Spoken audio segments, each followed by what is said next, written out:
Students, today we are going to start our geography portion of social studies, that is chapter 4 agriculture. Now let's get started. India is an agriculturally important country. India एक agriculturally बहुत important country है. क्यों? यहाँ पे agriculture practices ज़्यादा होती है. 2/3 of its population is engaged in agricultural activities. About 2/3 जो टोटल पॉपुलेशन है इंडिया की वो एग्रीकल्चरल एक्टिविटीज़ में इन्वॉल्व है. Agriculture is a primary activity. Agriculture एक प्राइमरी एक्टिविटी है which produces most of the food, जिसकी वजह से ज़्यादातर फूड प्रोड्यूस होते हैं दैट वी कंज्यूम, जो हम खाते हैं. बिसाइड फूड ग्रेन्स, अब इन फूड ग्रेन्स के अलावा it also produces raw materials for various industries. ये क्या करते हैं? एग्रीकल्चर प्रैक्टिसेस से हमें रॉ मटेरियल्स भी मिलता है जो यूज होता है इंडस्ट्रीज में.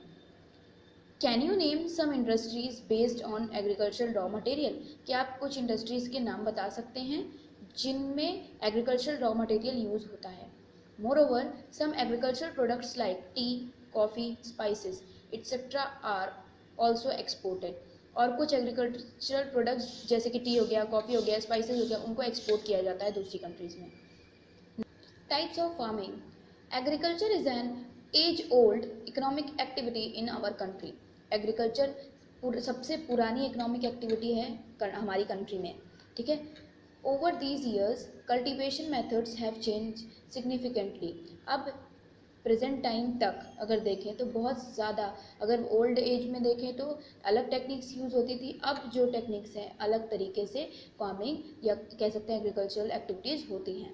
Depending upon the characteristics of physical environment, और ये डिपेंड करता है फिजिकल इन्वायरमेंट के फीचर्स पे, टेक्नोलॉजिकल नो हाउ, टेक्निक्स को कैसे यूज़ करना है, एंड सोशियो कल्चरल प्रैक्टिसेस, और कैसे काम हो रहा है. Farming varies from subsistence to commercial type. अब फार्मिंग एक्टिविटीज़ वेरी करती हैं, ठीक है, सब्सिस्टेंस फार्मिंग में और कमर्शियल फार्मिंग में. At present, in different parts of India, the following farming systems are practiced. Presently, अलग अलग पार्ट्स में इंडिया के कुछ फार्मिंग सिस्टम्स किए जाते हैं, तरीके अपनाए जाते हैं. जैसे कि आइए, primitive subsistence farming. This type of farming is still practice in few pockets of India. इस तरह की फार्मिंग अभी भी की जा रही है कुछ पार्ट्स में इंडिया के. Primitive subsistence agriculture is practice on small patches of land. अब इसमें होता क्या है कि स्मॉल पैचेज मतलब छोटे एरियाज़ में लैंड के फार्मिंग की जाती है with the help of primitive tools like हो, डव एंड डिगिंग स्टिक्स. और कुछ टूल्स यूज़ किए जाते हैं, ठीक है, जैसे कि हु, डव और डिगिंग स्टिक्स, एंड फैमिली और कम्युनिटी लेबर. और इसमें बाहर से लेबर हायर नहीं करते, फैमिली मेम्बर्स या फिर, ठीक है, कम्युनिटी लेबर्स को हायर करके काम कराया जाता है. This type of farming depends upon monsoon. ये जो फार्मिंग होती है प्रिमिटिव सब्सटेंसेस फार्मिंग, वो डिपेंड करती है मानसून पे, मतलब रेनफॉल पे, नेचुरल फर्टिलिटी, और जो नेचर वाइज फर्टिलिटी मतलब पहले से ही सॉइल में फर्टिलिटी अवेलेबल हो of the soil, and suitability of other environmental condition. और जो दूसरी फैक्टर्स होते हैं, इन्वायरमेंटल कंडीशन होते हैं, टेम्परेचर जैसे, ठीक है, मॉइस्चर, तो इस पे to the crops grown means traditional way में फार्मिंग होती है. It is a slash and burn agriculture. और ये पर्टिकुलरली स्लैश और बर्न एग्रीकल्चर होता है. इसमें क्या होता है? Farmer clear a patch of land. Farmer पहले क्या करते हैं, एक लैंड को क्लियर कर देते हैं एंड प्रोड्यूस सीरियल, और वहाँ पे सीरियल प्रोड्यूस करते हैं, सीरियल्स उगाते हैं, and other food crops to sustain their family, और दूसरे फूड मटेरियल जो जिनसे उनकी फैमिली का मतलब कंज्यूम करें, जिनकी फैमिली कंज्यूम करेंगी उतना इनफ फूड ग्रेन्स वो प्रोड्यूस कर लेते हैं. When the soil fertility decreases, अब होता ये है कि जब सॉइल फर्टिलिटी कम हो जाती है, ठीक है, the farmer shift and clear a fresh patch of land. और तब फार्मर क्या करते हैं, उस जगह से शिफ्ट करके दूसरी जगह पे एक दूसरा पैच क्लियर करते हैं लैंड का, ठीक है, पार्ट क्लियर करते हैं कल्टीवेशन के लिए. This type of shifting allows nature to replenish the fertility of the soil. इस तरह से जो शिफ्टिंग होती है, ठीक है, एक जगह पे ना करके दूसरी जगह पे जाकर फिर से उसको क्लियर आउट करके अगेन वहाँ पे कल्टीवेशन करना. तो इससे होता यह है कि जो नेचुरली फर्टिलिटी क्या हो जाती है, रिप्लेनिश हो जाती है, दोबारा से फर्टाइल हो जाता है soil through natural processes. Land productivity in this type of agriculture is low as the farmer does not use fertilizer. ठीक है। जो लैंड प्रोडक्टिविटी होती है इस तरह के एग्रीकल्चरल प्रैक्टिस में, उसमें होता ये है कि जो फार्मर होते हैं वो यूज़ नहीं करते किसी भी तरह के फर्टिलाइजर्स को, केमिकल फर्टिलाइजर्स को और अदर मॉडर्न इनपुट्स या दूसरे टेक्निक्स को, जो मॉडर्न टेक्निक्स हैं उनको यूज़ नहीं करते। ट्रेडिशनली हमने पहले पढ़ा है कि ट्रेडिशनल वे में काम करते हैं। It is known by different names in different parts of the country. इसे अलग अलग नेम से बुलाया जाता है अलग अलग पार्ट्स में कंट्री के। Can you name some such types of farming? क्या आप कुछ इस तरह के फार्मिंग का नाम और बता सकते हैं? It is jhuming in north eastern states like Assam, Meghalaya, Mizoram and Nagaland. इसे झूम कल्टीवेशन कहते हैं या झूमिंग, ठीक है, नॉर्थ ईस्टर्न स्टेट में जैसे असम, मेघालय, मिजोरम और नागालैंड में। Now Pamlou in Manipur, Deepa in Bastar district of Chhattisgarh and in Andaman and Nicobar island. Intensive subsistence farming. This type of farming is practiced in areas of high population pressure on land. इस तरह की farming means intensive subsistence farming. ये farming technique use होती है उन areas में जहाँ पे बहुत ज़्यादा जनसंख्या पाई जाती है। It is labour intensive farming, मतलब ये लेबर इंटेंसिव फार्मिंग है, मीन्स इसमें लेबरर्स का यूज़ किया जाता है for farming. Where high doses of biochemical inputs and irrigation are used, और इसमें केमिकल्स मीन्स फर्टिलाइजर्स का यूज़ किया जाता है and irrigation are use for obtaining high production. और इरीगेशन टेक्निक्स मीन्स सिंचाई अच्छे से की जाती है जिससे कि ज़्यादा प्रोडक्शन हो। Though the right of inheritance leading to the division of land among successive generations have rendered landholding size uneconomically, means जो right of inheritance है, means जो प्रॉपर्टी होती है, लैंड एरिया होता है, ठीक है, वो डिस्ट्रीब्यूट होता है फर्दर जनरेशन के लिए। अभी हम यूज़ कर रहे हैं, उसके बाद हमारी फ्यूचर जनरेशन, और हम क्या यूज़ कर रहे हैं? अपने पास्ट जनरेशन की लैंड एरियाज़ को। तो ये क्या है? मतलब जो डिवीजन है लैंड का वो अनइक्वल हो जाता है, ठीक है। The farmer continue to take maximum output from the limited land. अब इसमें जो फार्मर होते हैं वो ये सोचते हैं कि हम पर्टिकुलर लैंड से ज़्यादा आउटपुट ले सकें, ज़्यादा प्रोड्यूस कर सकें। In the absence of alternative source of livelihood, thus there is enormous pressure on the agriculture land. और यही है, ठीक है, अब जो सोर्स है लिवलीहुड का उनके पास यही है, ठीक है, फार्मर्स के पास।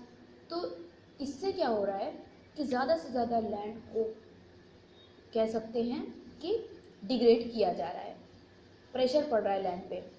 Commercial farming, the main characteristics of this type of farming is the use of higher doses of modern inputs. अब कमर्शियल फार्मिंग में जो मेन फीचर होता है इस तरह के फार्मिंग में वो ये होता है कि इसमें मॉडर्न इनपुट्स का यूज़ होता है, जैसे कि high yielding varieties of seed, ठीक है, इन सीड्स का यूज़ करते हैं, और इन सीड्स का यूज़ करने में केमिकल फर्टिलाइजर्स भी ज़्यादा लगते हैं और इरिगेशन भी ज़्यादा प्रोवाइड करना पड़ता है, ठीक है। Chemical fertilizers, insecticides and pesticides in order to obtain higher productivity. अगर हमें ज़्यादा प्रोडक्टिविटी चाहिए तो फर्टिलाइजर्स का यूज़ करना पड़ता है, इंसेक्टिसाइड्स का, पेस्टिसाइड्स का। Now the degree of commercialization of agriculture varies from one region to another. अब जो कमर्शियलाइजेशन है, मतलब डिग्री है प्रोडक्शन की एग्रीकल्चर के द्वारा, वो एक रीजन से दूसरे रीजन में डिफर करती है, एक प्लेस से दूसरे प्लेस में। For example rice is a commercial crop in Haryana. जैसे कि राइस जो है वो कमर्शियल क्रॉप है हरियाणा में and Punjab, clear. But in Orissa it is a subsistence crop. मतलब हरियाणा में जो राइस, हरियाणा पंजाब में राइस का प्रोडक्शन ज़्यादा होता है और इसीलिए ये कमर्शियल क्रॉप है, और उड़ीसा में ये कम होता है इसीलिए ये सब्सिस्टेंस क्रॉप है, ठीक है, राइस। ना plantation is also a type of commercial farming. Plantation भी एक तरह का कमर्शियल फार्मिंग का ही टाइप है। In this type of farming a single crop is grown on large area. इस तरह की फार्मिंग में एक सिंगल क्रॉप को, एक सिंगल टाइप ऑफ क्रॉप को उगाया जाता है लार्ज एरिया में।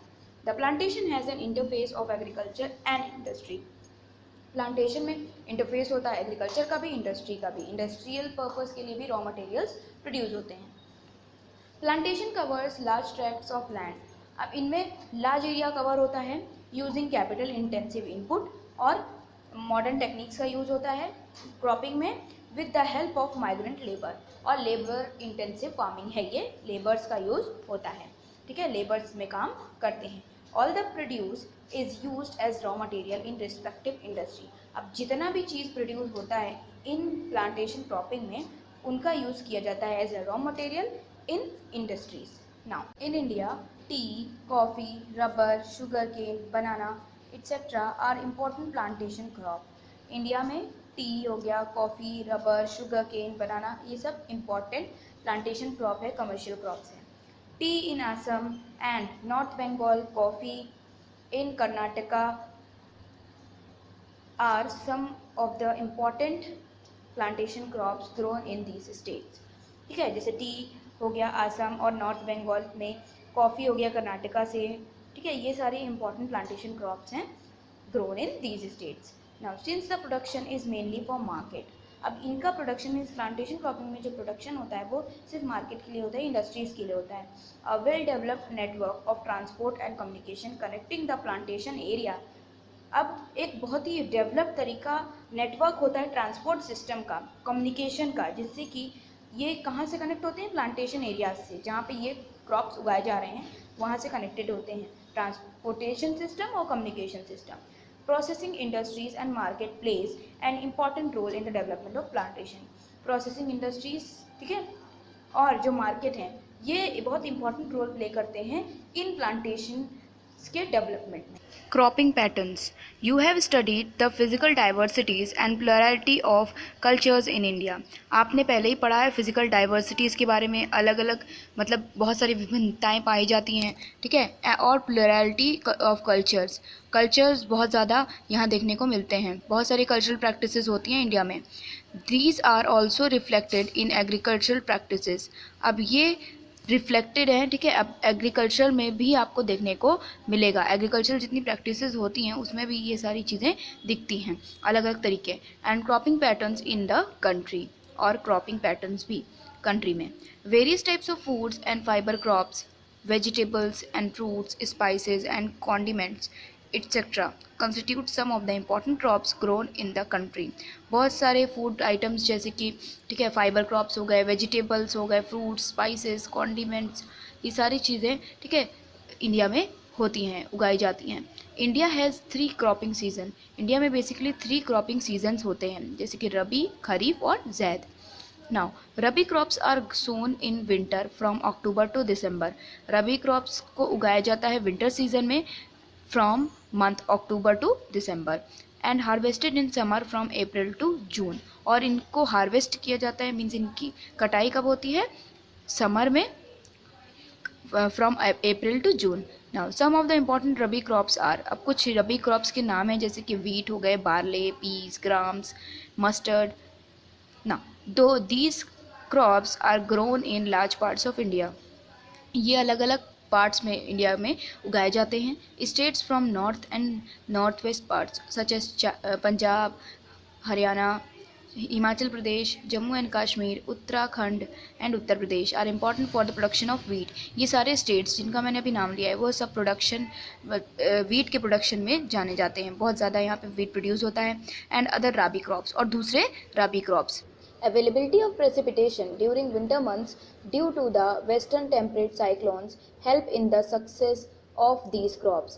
अब इन क्रॉप्स के होने की वजह ये है कि जो उस विंटर मंथ्स में रेनफॉल की अवेलेबिलिटी, ठीक है, इसी वजह से ये फ्लरिश करते हैं. Now however the success of the green revolution in Punjab, Haryana, western Uttar Pradesh and parts of Rajasthan has also been an important factor in the growth and of the above mentioned rabi crops.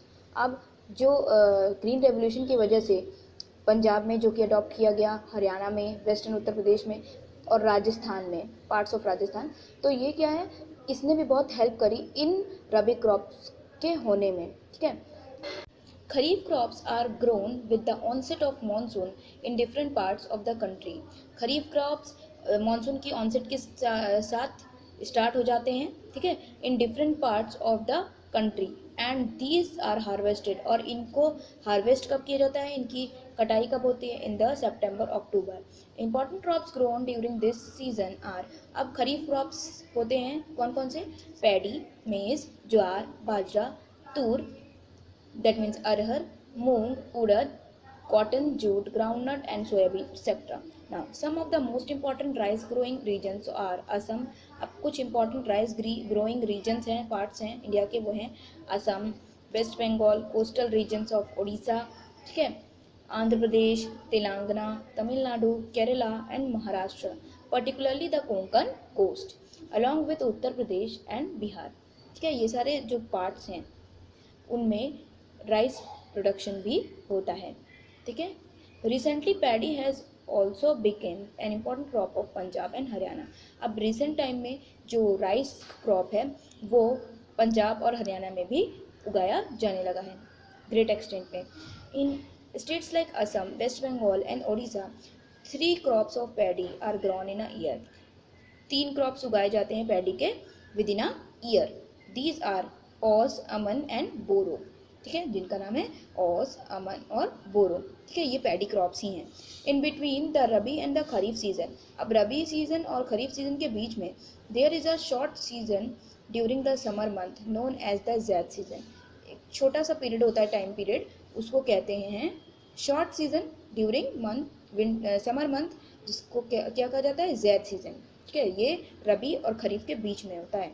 Some of the crops produce during zaid are, कुछ crops जो उगाए जाते हैं Zaid time period में वो है watermelon, musk melon, cucumber, vegetables and fodder crops. Sugar cane takes almost a year to grow, और sugar cane 1 साल पूरा लेता है उगने में। मेजर क्रॉप्स, अब A variety of food and non-food crops are grown in different parts of the country. बहुत ज़्यादा वैरायटी में फूड या फिर कह सकते हैं ऐसी चीज़ें जो रॉ मटेरियल की तरह यूज़ होती हैं वो उगाई जाती हैं अलग अलग पार्ट्स में कंट्री के। Depending upon the variation in soil, अब ये भी डिपेंड करता है कि किस तरह की सॉइल अवेलेबल है, क्लाइमेट कैसे है, कल्टीवेशन प्रैक्टिसेस क्या यूज़ की जा रही हैं। Major crops grown in India are rice, wheat, millets, pulses and tea, coffee, sugar cane, oil seeds, cotton and jute etcetera. और जो मेजर क्रॉप्स हैं वो इंडिया में जो उगाए जाते हैं वो है rice, wheat, millet, pulses, tea, coffee, sugar cane, oil seed, cotton and jute etcetera. Now coming to rice, it is a staple food crop of majority of the people in India. ये staple food है, ज़्यादातर लोग consume करते हैं India में, ठीक है। Rice, our country is the second largest producer of rice. हमारी कंट्री जो है सेकेंड लार्जेस्ट प्रोड्यूसर है राइस की पूरे विश्व में, after China. China first largest है जो राइस उगाता है। It is a kharif crop which requires high temperature. ये एक खरीफ क्रॉप है, ठीक है, समर क्रॉप है जिसमें ज़्यादा टेम्परेचर की ज़रूरत होती है, above 25 degree Celsius, 25 degree Celsius से ज़्यादा टेम्परेचर की ज़रूरत होती है। एंड हाई ह्यूमिडिटी और मॉइस्चर कंटेंट भी ज़्यादा होना चाहिए विथ एनुअल रेनफॉल, और इरीगेशन फैसिलिटी और वाटर अवेलेबिलिटी भी ज़्यादा चाहिए इस क्रॉपिंग में, ठीक है। एनुअल रेनफॉल चाहिए 100 सेंटीमीटर की। In the areas of less rainfall it grows with the help of irrigation, और कहीं पे अगर कम रेनफॉल हो रही है, ठीक है, किसी एरिया में, तो उसमें इरीगेशन फैसिलिटीज़ एडिशनल वे में प्रोवाइड कराना पड़ता है।